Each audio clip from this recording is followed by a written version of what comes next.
Hey everyone, it's time for some more Monster Hunter, and today we're going to be enjoying some of our last, I guess you could say, easy missions before things really start to ramp up in difficulty. So I know yesterday we did raid the Wyvern's Nest, and another egg delivery quest I forgot about is the Apsaros one, where there's probably going to be a Diablos in the map. But for now, for today at least, we're going to take it easy. I'm not going to be doing a lot of crazy editing on the video. It's pretty late in the morning, and I'll have to go to work soon, so I'll probably just cut this down and send it out to y'all, as is. But we're just going to be fighting the Genprey, and then we're going to be fighting the Gendrum. We'll have to kill 20 Genprey and 3 Gendrum, I believe. I have a pretty good hammer, so I should be able to smash this out pretty quick. That said, without any further ado, let's get right into it. A massive thanks to the mad lads and ladies supporting the channel. The doggos say thanks. And I know something I used to struggle with a lot is eating before a mission and emptying my item pouch, because I never did either of them. Although today I think we're gonna start with killing the Genprey first. There's probably gonna be a Diablos on the map. Either that or Gendrum, or maybe, I don't know, maybe something crazy. It's high rank Monster Hunter 1. Who knows what they're gonna throw at you? What was I saying? Oh yeah, I was talking about the things I used to forget all the time. So speaking of forgetting, I did forget a cool drink. Whoops. So let me see if there's actually any in the box. I actually won't need them now that I think about it. I might need a couple of potions, and I probably would need like one cool drink because I believe there's gonna be some Genprey in Area 9, either Area 6 or Area 9. But just in general, I usually forget to empty out my item pouch and, well, I guess resupply everything I need. But also eating before missions, that's one I was really bad about. Thankfully, though, I am actually doing a lot better in terms of that. So, I know I already ate, I believe 8 for health and stamina. I'm not really sure what the best recipes are. I usually get stuff that I think will give me health and attack, since I can use well-done steaks for the stamina. Getting the materials for attack boost or, you know, mega nutrients or max potion, those are much, much more difficult to come across. And apparently it's also much, much more difficult to hit these little mob enemies in high rank, because I cannot seem to do it for the life of me.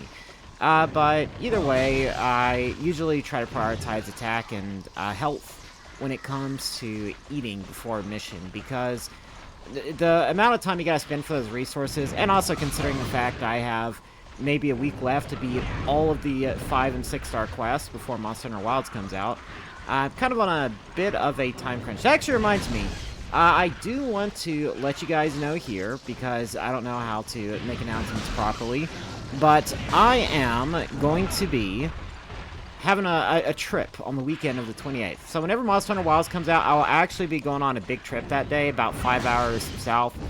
And I'll just be dealing with something for over the weekend. But I know Monday and Tuesday I will not be working. And because of that, I'll be doing a 24-hour Monster Hunter Wilds live stream and seeing how far I can get in the game.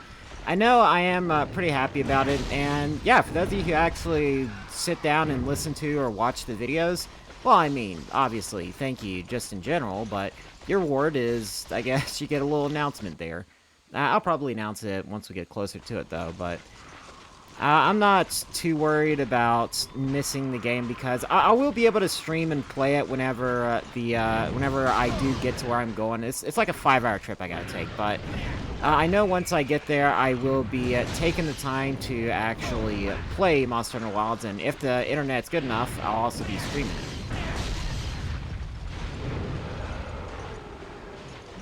Oh, it seems we got a visit from Diablos here, so that is definitely not good. What I'm going to do is I'm going to see if I can actually kite Diablos around and get him to attack the Genprey. Or, I don't know, maybe get stuck in the wall. That's actually what I might do. I'm going to go ahead and get him stuck in the little wall thing over here, because I am not too worried about him turning towards me. If he does get stuck in the wall, though, I'll be able to quickly take out these Genprey, but if not, I mean, hey, what can you do? I just gotta kind of avoid his attacks while taking care of these Genprey. Although Diablos is definitely not going to make this easy. It seems like he's quite aggressive whenever you're not fighting him.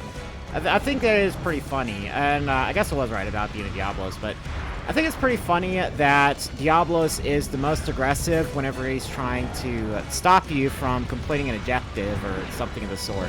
Because generally whenever I fight him, he's not quite that bad. Maybe because he can't charge as much because I'm all, like, up in his grill. But whenever I'm trying to, say, get an egg or kill something besides Diablos, that's whenever I really struggle. Because you kind of have to worry about this constant hazard of him charging back and forth literally non-stop. And because of that, it does make the mission substantially more difficult, because I'd imagine with low-rank Rathlos armor, this is not going to be easy in the slightest. However, I will say the saving grace is that this isn't the only place where you can kill Ginprey. I believe I'm actually done in this part of the map. I only need 3 more, and if I remember correctly, they're all in a little small cave. So what I'm going to do is I'm going to go back to Area 6, because that's where I believe they are. They're either in Area 6 or they're in Area 8, but I believe I remember them being in Area 6. So I'm just going to go ahead and run all the way back, and unless some more Ginprey spawn, then I shouldn't have too much holding me back from getting there and completing the mission. Also, something I did actually want to bring up, and I guess I might as well go ahead and get some raw meat while I'm here. But in terms of Monster Hunter Wilds, something I actually found out. I found this program called lossless scaling, and what got me interested in trying it out, I'm sure just about everybody here knows about lossless scaling, if this advice would even apply to you, but something I figured out about lossless scaling is that even though it's $7, which I didn't get it because obviously FSR, FrameGen, that's all free and stuff, it does it a lot better than FSR, in my opinion. I mean, it has an FSR option, but what I'm saying is it does FSR better than AMD somehow. As an example, I have an iNeo Flip DS, and it's the 8840U version with 32 gigs of RAM, and I believe it's DDR5. I swear to God, this apt enough. These guys are an actual menace.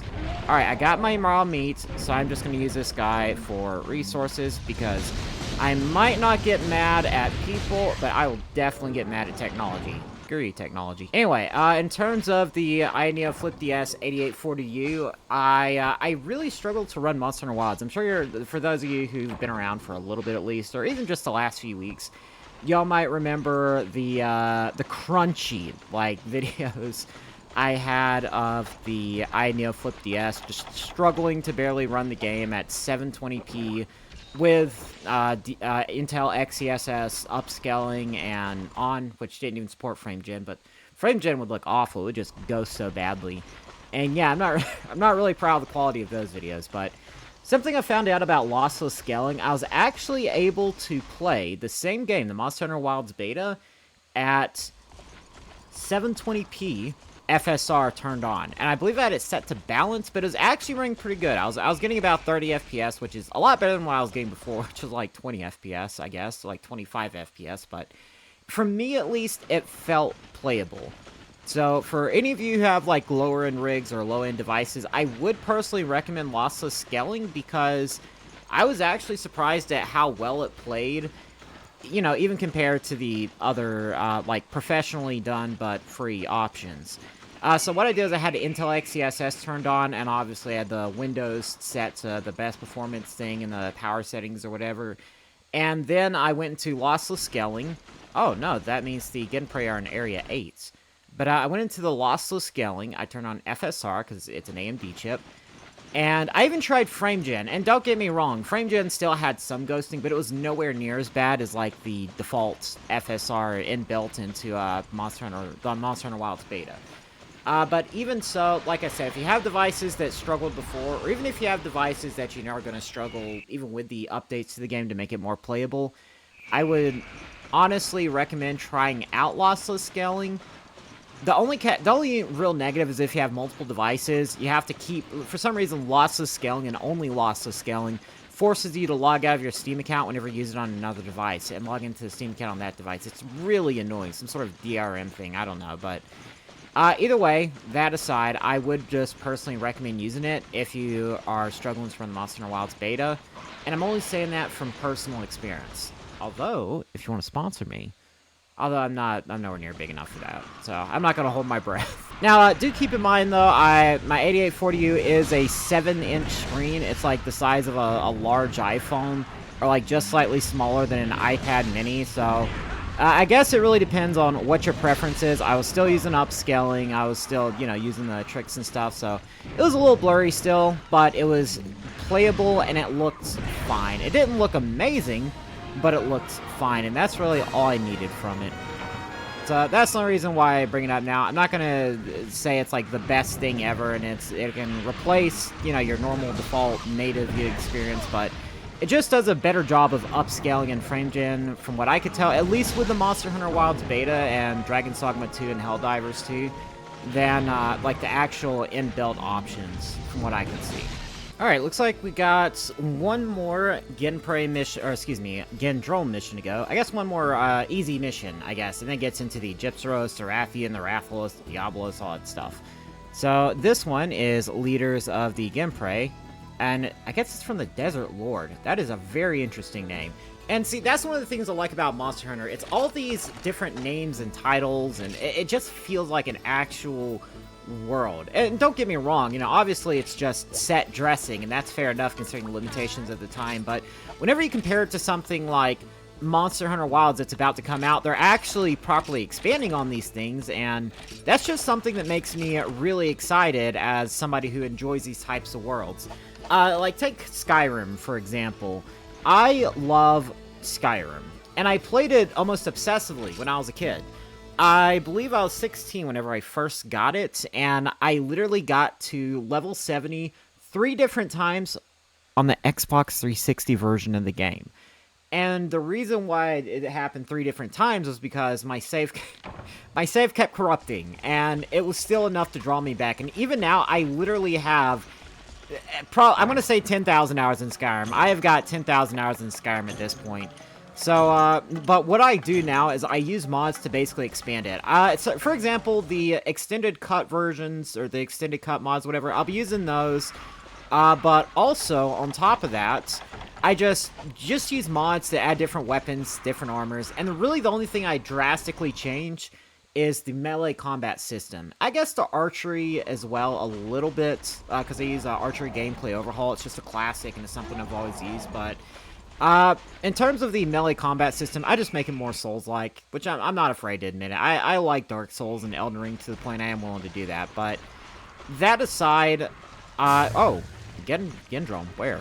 I don't see him. Is that him over there? No, that's a Genprey. Where is the Gendrome? No? Okay, am I confused? I was confused. There's the Gendrome. But for Monster Hunter Wilds and Skyrim, it's just like, Skyrim isn't a great game by itself. It's a decent game, and it's a fun game by itself, but it doesn't really draw you in like the older Elder Scrolls games probably would, or, you know, more compelling narrative-driven games like Baldur's Gate 3 would, in terms of like a lore perspective. But in terms of like gameplay, that's really the only thing that I'd be concerned with improving a lot, because that's, in my opinion at least, the worst part about the game. And for Skyrim, I just add a bunch of weapons, add a bunch of armors. I don't really try to change the setting too much. I do add graphics mods, but the only graphics mods I add are just something to increase the poly count. So like the body, for example, it's like, it's the vanilla bodies, but it's just higher poly, higher resolution. And for the world itself, I only use one mod that I know. It's called Folkvanger, and it just adds regional grasses and shrubbery and stuff. So I do mod Skyrim a lot, but I also don't change it into a completely different game outside of the gameplay. And something like Monster Hunter Wilds, where it has arguably some of the best gameplay I've seen in any video game ever, like any action, combat, melee game ever. Not to say Monster Hunter is exclusively an action combat game. It's like a hunting game, or whatever you would say it, but I actually am deeply in love with the melee combat system in Monster Hunter Wilds. So a game like that has this more open-ended approach, where it's like a seamless world, and it has this amazing combat system. It really is just something that's really captivating to me. And I know I'm coming back. I know I went on a whole tangent, but coming back around to what I was saying before, just being able to see these quest givers like Desert Lord, for example. It's basically like the tribal peoples, and being able to see these things really fleshed out in more detail, is kind of like something I've always wanted. It's like a dream gaming experience, I guess. And being able to see it all in action, see the world be alive around you and stuff, it is an indescribable feeling. So if you're new to Monster Hunter and you're on the fence about Monster Hunter Wilds, I would say get it. It's not like a lot of the older games. As a matter of fact, that's something that I do want to talk about. I know a lot of people, or some of the people, possibly even in my own community, might be thinking or wondering if they want to actually get Monster Hunter Wilds. And maybe you're waiting for me to play it and check it out to decide if you want to get it. But I will say, after playing the beta quite extensively, it is not like any Monster Hunter game ever before, but not necessarily in a bad way. I would say, for example, if you compare Monster Hunter Generations to Monster Hunter World, it's kind of like that. It still feels amazing, and but it has its own identity, and it's nothing like the game before it. So if you played Monster Hunter World, Monster Hunter Wilds will feel familiar, but nowhere near the same. It's kind of like, I don't know, playing Dark Souls 3 and Elden Ring. That really is the best way I can put it, except, like, the combat system, it has an overhaul, and it just feels so much better at the same time. It's got a whole bunch of new additions to the combat, but a lot of it does feel the same, but only in that it feels similar. And I'm not really sure how else to explain it. Obviously, there's different mechanics. If you're worried about the performance, I would say if you got a RTX 20 series graphics card, like at least a 2070, you know, according to their minimum specs, you should be fine. And if you're pretty much using any handheld, like the 8840U handhelds, I know those can go for like $800-900, and those are pretty decent. So let's say you have a handheld and you're willing to use something like lots of scaling, and you're willing to play at like low to medium settings, then yeah, absolutely, I would definitely say get it. But if you're somebody who's really strictly focused on performance, for example, or if you're, let's say, somebody who really needs a high frame rate to play a game, it probably won't be for you until hardware advances, and you can get better hardware as well, because it is a very demanding game. But if you're just looking at it from a strictly gameplay perspective, I would personally recommend it, because I play at 30 FPS. If you look at any of my Monster Hunter Wilds videos, they are all in 30 FPS. And for me, oh my goodness, my controller actually died, so that's not good. Probably gonna take some damage here, but what can you do?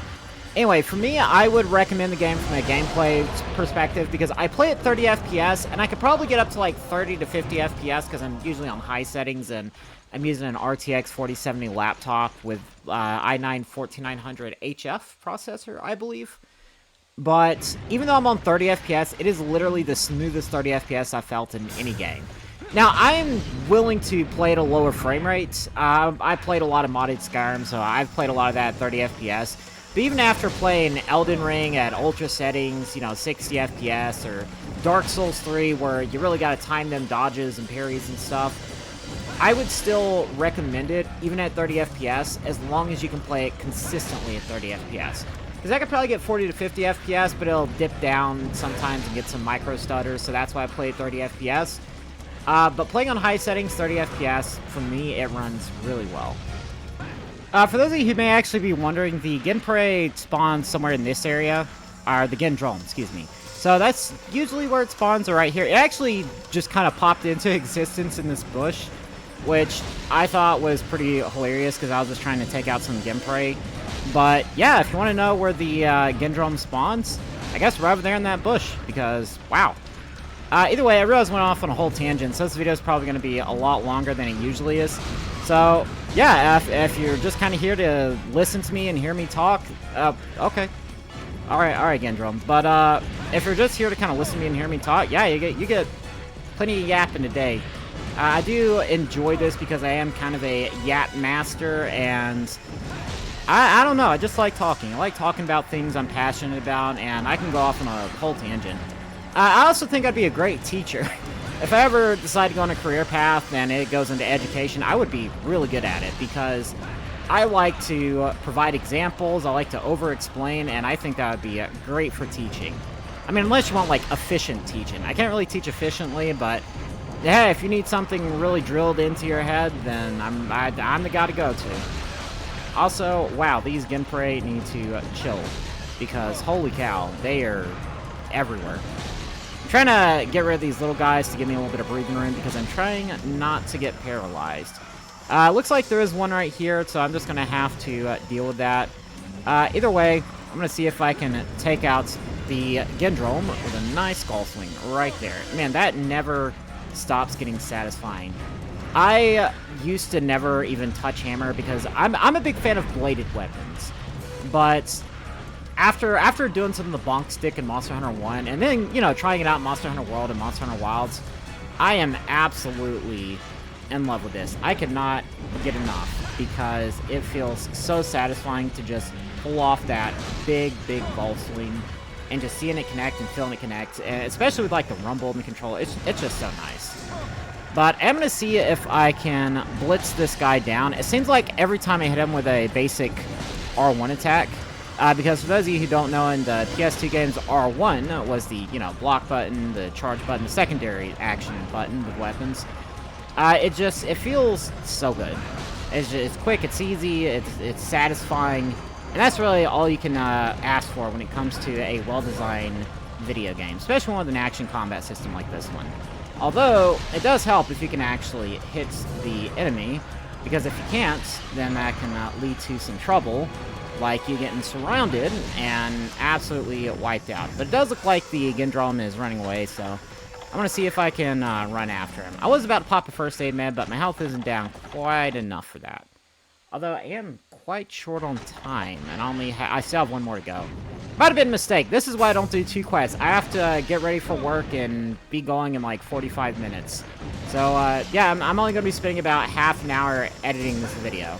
So, yeah, it's going to be a little bit scuffed. Alright, looks like I was able to take out the second Gendrome. Definitely took long enough, but I'm going to go ahead and get back to Area 10 so I can blitz down the last one. Alright, here we go. This is the last one to round it up and round it out and wrap it up. I really chose a terrible time to come over here because I was trying to blitz down the Genprey, but I'm just going to try to make the best of this situation and blitz this guy down. Thankfully, with how fast the hammer attack comes out, this is kind of the new meta for me because of the amount of damage I do. The threshold to actually knock the Gendrome over is pretty low. I can literally just keep spamming this attack right here, and this is actually a pretty effective way to speedrun this fight, so I'm definitely going to take advantage of it. Although whenever a Gendrome gets up instantly like that, it doesn't make it any easier. And of course, whenever that happens, I almost got hit there, but yeah, that can also complicate things as well. Alright, looks like we were able to finally take down all 3 Gendrome. It was, I think, about 7 minutes between 2 of them. I know that just with it being high rank, the health pools are bloated in general, and I am actually a little bit scared of what the rest of high rank holds because my armor is definitely not holding up. I believe Gendrome took off almost half my health with a single leaping attack, which I believe is the strongest move, but it's just the fact he was able to take out so much of my health with one attack. And I understand it is high rank. The whole point is upgrading your armor, but I'm not looking forward to the grind of trying to get a Rathalos plate. Honestly, I'm probably not even going to be worried about that grind until Monster Hunter G, but I'm going to have to get some sort of high rank armor that has better defense than what I got now. I don't know, maybe I'll go for the Viserius armor, but we will certainly have to see. Alright, I think I'm going to call it right here. Thank everybody so much for watching. If you liked the video, leave a like on it, subscribe if you want to see more content like this, and leave a comment down below if you have any tips on a good high rank armor set for me that won't take too long to grind out. Whatever I do for the 6-star missions, I want to try to grind out everything I need for the rest of the game this weekend. And since I beat Fatalis in a live stream, I'm still going to have to fight him again, and obviously do a video on that. So I will need a good armor set for fighting Fatalis as well. That said, if you want to join a community of fellow Monster Hunters, people who love the game almost as much as I do, or if you want to find some people to play any of the various older Monster Hunter games with, or even Monster Hunter Wilds when that comes out, definitely check out my Discord, linked in the description below. The community is an amazing one, and I could not be more grateful for any group of people I have ever associated myself with. I don't know. I'm not good at these sorts of things, but if you want to support the future of the channel, also check out my Patreon, linked in the description below. That way I can get my dogs some dog food. Holy cow, I am completely out. I am definitely going to the store tomorrow. That's it. Thank everybody so much for watching, and I'll see y'all next time. Bye now.